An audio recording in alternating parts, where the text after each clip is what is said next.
wabarakatuh. Waalaikumsalam warahmatullahi wabarakatuh. Alhamdulillahirabbil alamin, bersyukur kita kepada Allah. Kemudian bersalawat kepada Muhammad, Allahumma shalli ala sayyidina Muhammad. Karena pada hari ini kita telah bertemu di sesi kedua podcast Bawaslu Kota Dumai, yaitu Bawaslu Kota Dumai Berseru. Siap. Ya. Bawaslu Kota Dumai Berseru, bagaimana ini bisa menjadi media edukasi literasi politik dan demokrasi, khususnya di sesi pemilihan kepala daerah. Pada saat ini, alhamdulillah kita telah hadir di ruangan itu Ketua Bawaslu Kota Dumai, Siap. Bapak Agustri. Ini sesi kedua dari tahapan pilkada ya, podcast ini. Pada saat ini kita akan mengangkat tema terkait dengan netralitas ASN di pemilihan kepala daerah tahun 2024. Nah, kalau kita lihat tren pelanggaran netralitas ASN di pilkada-pilkada sebelumnya, mulai dari tahun 2015, 2016, 17 hingga 18 dan 20, ini cenderung meningkat, Ketua. Siap. Jadi makanya hari ini Bawaslu RI itu menjadikan ini semacam persoalan yang strategis yang harus kita edukasi. Karena di samping edukasi, yaitu fungsi pencegahan Bawaslu, juga nanti ada fungsi penindakan yang harus dilakukan oleh Bawaslu. Nah, di sini kita akan membahas nanti seputar pemaknaan ASN menurut undang-undang. Kemudian kenapa pentingnya mereka ini untuk diharapkan netral di pemilihan kepala daerah. Menjaga bahayanya seperti apa nanti. Kita juga nanti akan menggali lebih jauh kepada Ketua terkait dengan larangan-larangan menurut undang-undang, termasuk sanksi-sanksinya. Nah, kini kita masuk di pertanyaan pertama terkait dengan pemaknaan ASN menurut undang-undang seperti apa. Ya, baik Pak Tamimi. Ya. Terkait dengan kita tentunya yang pertama kita sepakat terlebih dahulu bahwasanya tidak dipungkiri lagi peran daripada kawan-kawan ASN ini, baik itu di pemilu ataupun di pilkada, itu sangat urgent. Bahkan ini juga termasuk salah satu target untuk diambil dan diperoleh suaranya ini. Karena kalau misalnya ASN-nya sudah dapat, biasanya kalau punya keluarga, keluarganya dapat ini. Berarti selain mereka punya suara, mereka juga punya keluarga seperti itu. Nah, oleh sebab itu, maka perlu kita jelaskan sebagaimana yang sudah diberikan gambaran dan penjelasan di dalam Undang-Undang ASN itu sendiri, yaitu nomor 20 tahun 2023, disebutkan di sana bahwasanya ASN ini terdiri daripada PNS dan P3K. PNS, P3K. Ya. Jadi memang kalau di tahun-tahun yang lama kita hanya mengenal PNS saja. Gitu. Nah, kemudian kan sudah muncul ada istilahnya itu P3K. Ya. Kemudian dijelaskan juga bahwasannya di dalam Undang-Undang Nomor 10 Tahun 2016 itu ada pasal-pasal khusus yang membahas tentang apa-apa saja larangan, bahkan juga sanksi terkait dengan ASN ini. Nah, oleh sebab itu perlu kita untuk memahami dan melakukan korelasi bagaimana penjelasan ASN secara undang-undang ASN itu sendiri dan bagaimana hal-hal terkait dengan ASN yang dibahas dalam Undang-Undang Nomor 10 Tahun 2016 seperti itu. 2016 ya. Siap. Berarti kategorisasi mereka itu, kalau guru di sekolah itu termasuk apa tuh, Guru? Jadi kalau di sekolah itu guru itu P3K, maka dia ASN. Kalau misalnya guru itu PNS, maka dia termasuk ASN juga. ASN. Jadi ya, masuk kategori fungsional ya. Untuk terkait dengan ASN itu sendiri di dalam undang-undang yang sama, Undang-Undang Nomor 20 Tahun 2023 ini, nanti ternyata Pak Tamimi ada yang menarik dalam pasal-pasal berikutnya, yang mana ternyata setelah seseorang itu dilantik sebagai ASN, maka secara tidak langsung ada mereka ini menjadi pejabat. Dua kategori. Nah, dua kategori secara umum. Ada namanya nanti ASN ini langsung mendapatkan pejabat fungsional, dan kemudian ada nanti ASN ini menjabat sebagai pejabat struktural. Secara posisi ya. Posisi. Nah, nanti juga di dalam pasal salah satu pasal dalam Undang-Undang Nomor 20 Tahun 2023 ini tentang ASN ini juga ada pejabat fungsional ini ada dua perannya. Yang pertama adalah fungsinya sebagai fungsional, yang dia ini melayani tugas-tugas khusus yang diatur, dijelaskan dalam pasal ini. Kemudian ada juga sebagai ASN yang jabatan fungsinya sebagai pelaksana. Jadi pelaksana ini setiap hari rutinitas. Jadi kalau kita lihat balik ke guru tadi Pak Tamimi, nampak ketika ada nanti statement mengatakan, saya kan guru PNS tapi saya nggak punya jabatan. Nah sebenarnya itu sudah dijelaskan di dalam Undang-Undang Nomor 20 Tahun 2023 tentang ASN ini. Guru adalah orang yang juga sebenarnya diberikan surat keputusan oleh negara sebagai pejabat, yaitu pejabat fungsional, yang di dalamnya juga ada terkait dengan pejabat pelaksana. Berarti secara posisi ada struktural, ada fungsional. Jadi kalau kita lihat di dalam undang-undang ASN itu ada satu prinsip yang sangat mendasar, itu kan prinsip netralitas ya.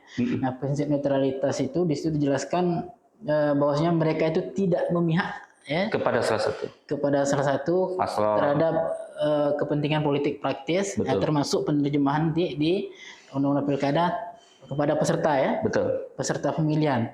Nah, kira-kira apa pentingnya itu? Kenapa netralitas mereka harus dijaga gitu? Ya, baik Pak Tamim. Jadi kalau tidak netral gimana kira-kira? Ya, baik Pak Tamim. Mungkin ini menarik. Di tahun 2020 pilkada 2020 di Kota Dumai, kita sebenarnya sebagai informasi data dari kita itu banyak sekali mendapatkan baik itu laporan atau temuan terkait dengan netralitas ASN ini. Salah satunya adalah sampai ke tahapan sentra gakumdu. Ada ASN. Nah, ASN. Kemudian ranah pidananya ya. Ada dua ranah. Jadi di Undang-Undang Nomor 10 Tahun 2016 itu ada 3 jenis pelanggaran. Yang pertama adalah dugaan pelanggaran pidana, yang kedua dugaan pelanggaran administrasi, yang ketiga dugaan pelanggaran etik di sana. Nah, namun di Undang-Undang Nomor 10 Tahun 2016 ini juga ada pasal yang membahas tentang hukum lainnya. Meskipun kita sepakat dalam perbawaslu kita dugaan pelanggaran itu 3 saja jenisnya, tapi juga ada membahas hukum lainnya. Salah satu dari hukum lainnya ini adalah terkait dengan netralitas. Netralitas ASN, Polri dan TNI seperti itu. Oh iya, TNI Polri. Iya, TNI Polri. Seperti itu. Nah, juga Pak Tam, terkait dengan netralitas ASN itu sendiri dalam undang-undang ini, ternyata ASN ini sangat berpotensi besar digunakan di pilkada, tapi di pemilu ini tidak. Kenapa begitu? Ini harus beda tensinya. Beda tensinya, dan pasalnya ini ada di pemilu kan kita memakai Undang-Undang Nomor 7 Tahun 2017. Di pilkada kita memakai Undang-Undang Nomor 10 Tahun 2016. Meskipun ada wacana nanti kedua undang-undang ini akan digabungkan jadi satu undang pemilu. Tapi sebelum undang-undang itu disatukan, kita tetap regulasi kita dalam bekerja adalah Undang-Undang Nomor 10 Tahun 2016 tentang pilkada ini. Nah, di dalam ini ada 2 potensi dugaan pelanggaran yang bisa terjadi oleh ASN. Yang pertama adalah dugaan pelanggaran netralitas, hukum lainnya yang tadi, yang prosesnya di Perbawaslu itu dijelaskan bahwasanya nanti apabila ada laporan dan temuan, maka nanti laporan dan temuan itu akan diteruskan kepada Komisi Aparatur Sipil Negara. Nah, KSN lah yang nanti yang akan memutuskan apa sanksi untuk ASN ini. Yang kedua, ini juga harus kita hati-hati dan rasanya kita pengawas pemilu wajib menyampaikan kepada ASN. Di dalam Undang-Undang Nomor 10 Tahun 2016 ada di dalam pasal 71. Di sana disebutkan bahwasanya ada sanksi pidana. 71 itu berbicara larangan, tapi sanksinya ada nanti di pasal 188. 188. Nah, di sana disebutkan bahwasanya ada sanksi pidana yang berpotensi akan diperoleh ASN yang melanggar larangan tadi. Dalam hal ini sanksinya itu yaitu berupa penjara itu minimal 1 bulan dan maksimal itu 6 bulan. Dan dendanya itu minimal 600.000, kemudian maksimal 6 juta.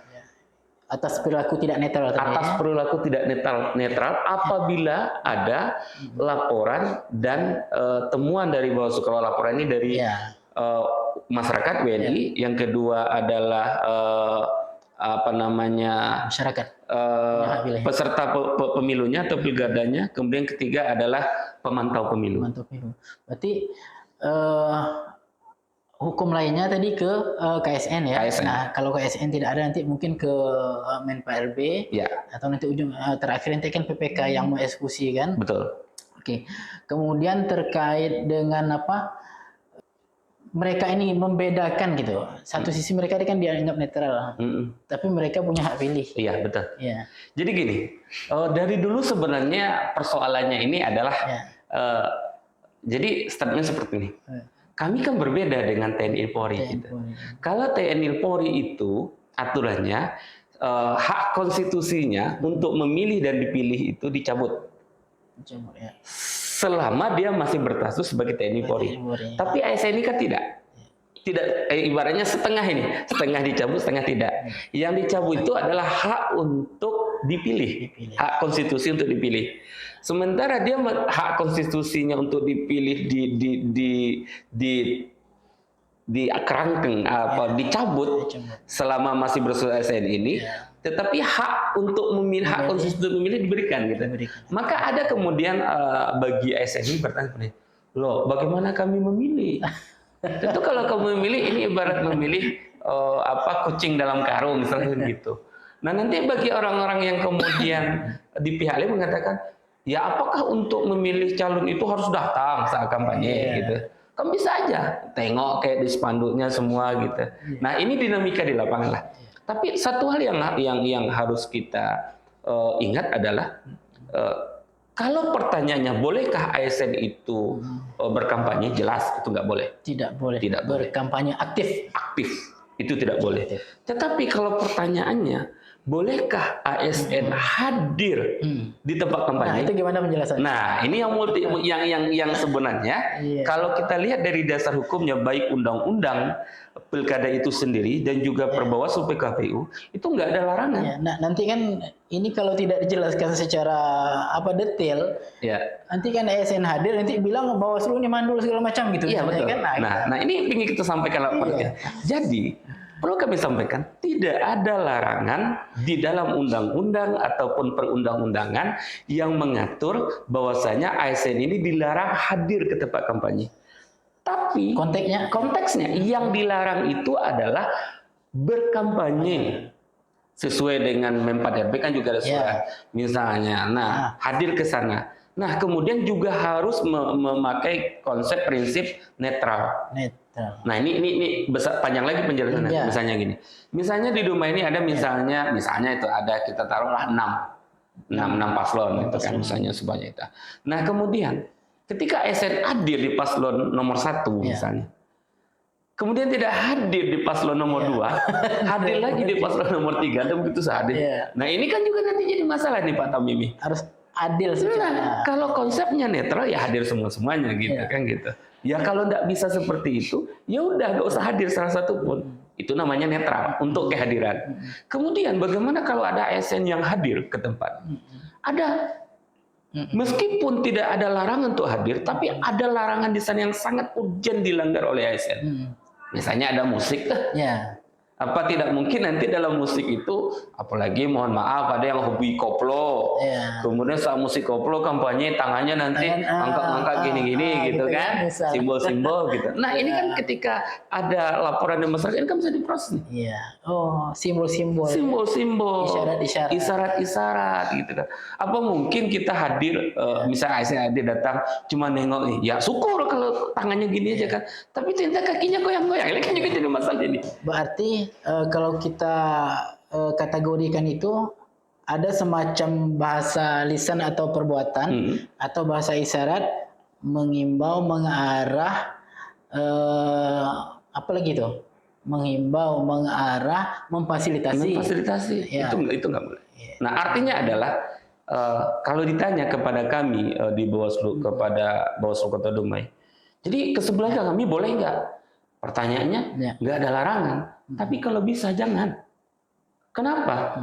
Karena yang kami bilang jangan itu, khawatir di lapangan itu emosi semuanya itu nggak terjaga. Ya udah tengok-tengok jauh aja gitu.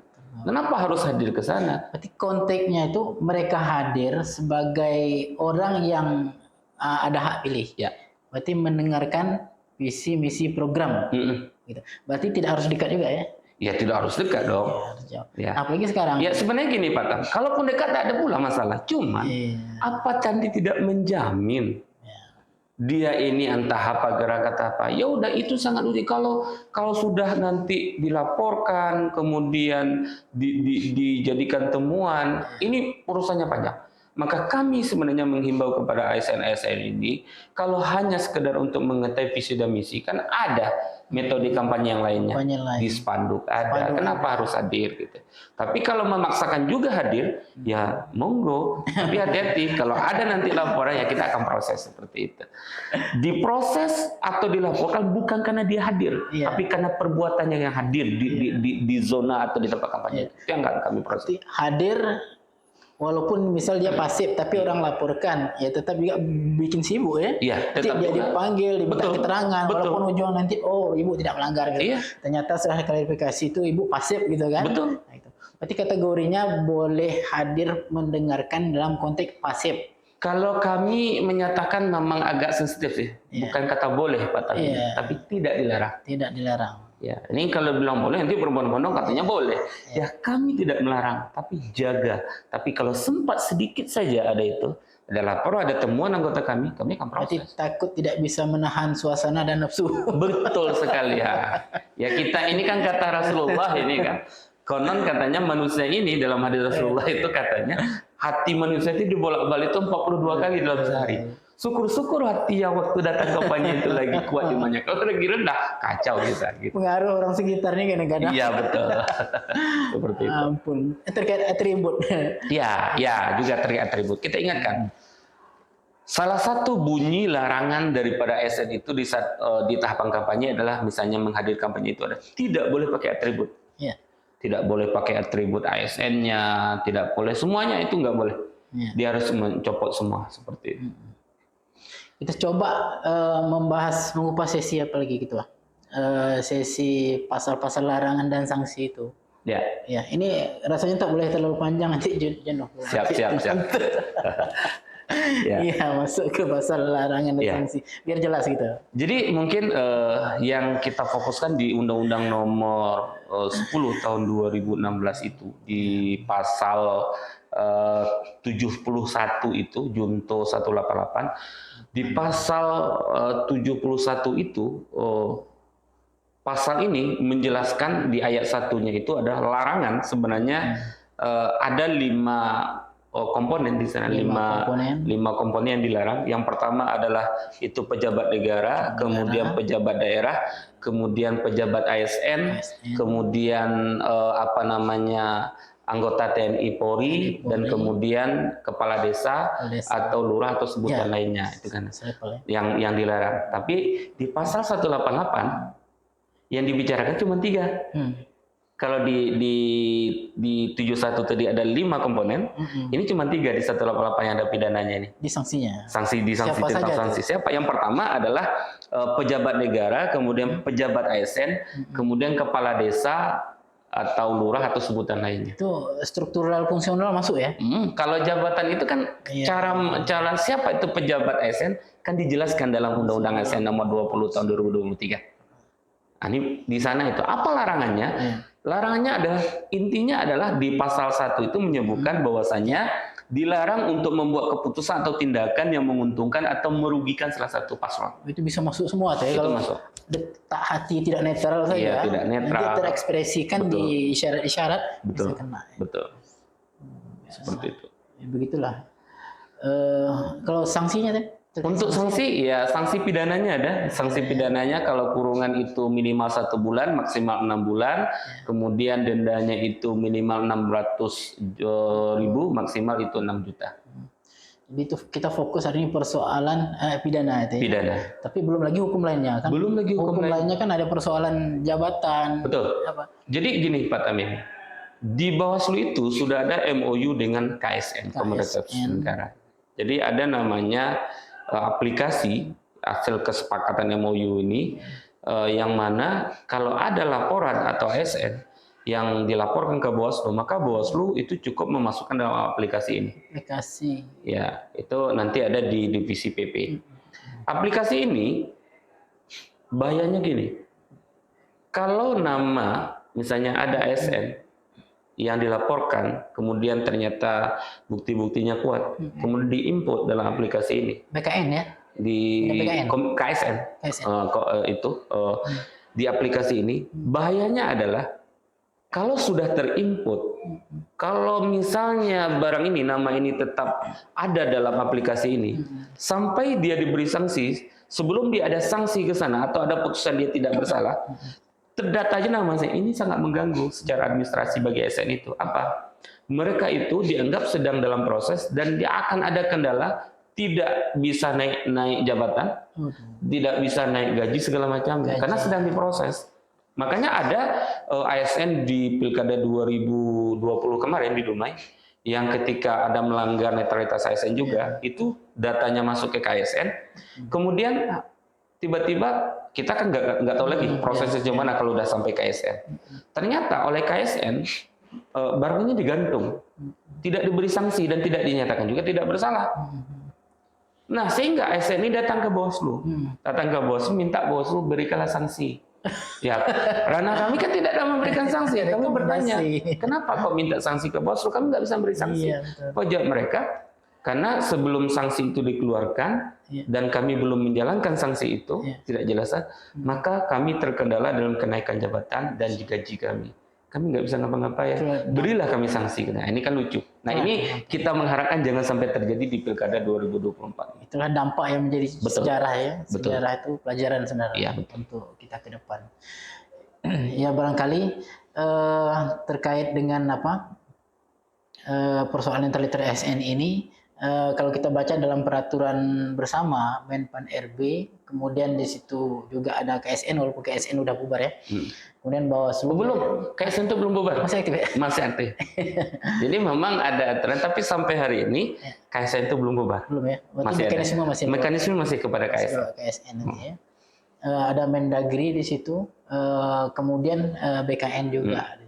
Jadi ternyata di dalam peraturan bersama ini mengamanatkan untuk membentuk satgas, kemudian kepada masing-masing instansi tersebut agar dapat mensosialisasikan, membina, mengawasi aparatur sipil negara yang ada di instansi masing-masing.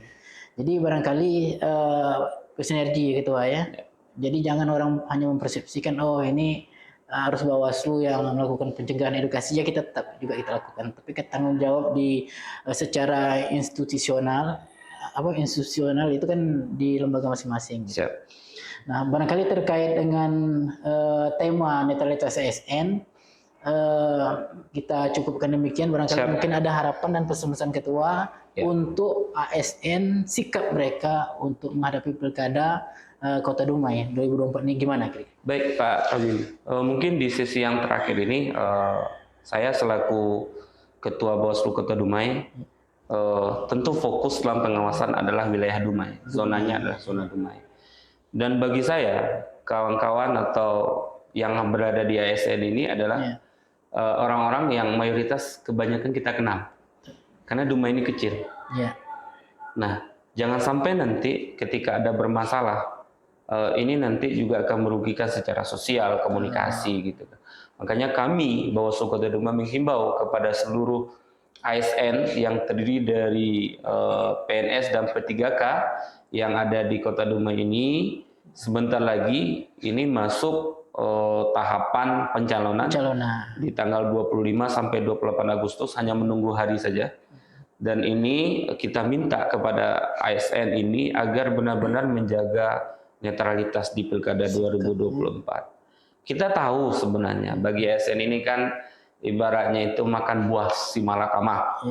Tapi tetap kita minta dan kita himbau, jangan sampai nanti kalau sudah dilaporkan kemudian menjadi temuan baru heboh.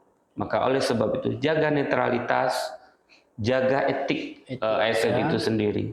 Dan kita bersama-sama kita menghimbau mengharapkan agar Pilkada 2024 di Kota Dumai ini berjalan dengan aman, tertib, tanpa ada ASN yang diproses, dan kemudian sampai terpilihlah kepala daerah yang benar-benar dari hati nurani rakyat Kota Dumai. Seperti itu. Oke, terima kasih Ketua. Siap, sama-sama. Barangkali kata kunci netralitas, loyal. Loyal bukan pada orang tapi pada negara ya. Betul. Oke. Demikian pembahasan persoalan netralitas ASN. Semoga peran ASN itu betul-betul berjalan sesuai peraturan dan undang-undang yang ada. Nah, ketika dalam konteks pilkada ASN tidak netral, maka dapat dipastikan akan merusak integritas dan kualitas pilkada, termasuk keadilan untuk semua peserta, karena mereka tidak diperlakukan secara sama. Kenapa ASN diharap netral? Karena mereka merupakan pejabat publik yang bekerja di bagian publik yang punya kendali persoalan birokrasi dan administrasi yang berhubungan terkait dengan orang banyak, maka tidak layak dipergunakan untuk satu orang atau satu golongan. Betul Jadi sekali. mereka memang tidak punya pilihan kecuali meletakkan diri di tengah senetral mungkin. Terima kasih banyak Ketua. Ya, Nanti sama-sama, kita akan Pak Tomimi. lanjutkan ke Siap. sesi berikutnya. Siap. Oke, demikian saja. Perbanyak maaf. Bila taufiq hidayah. Assalamualaikum warahmatullahi wabarakatuh. Waalaikumsalam.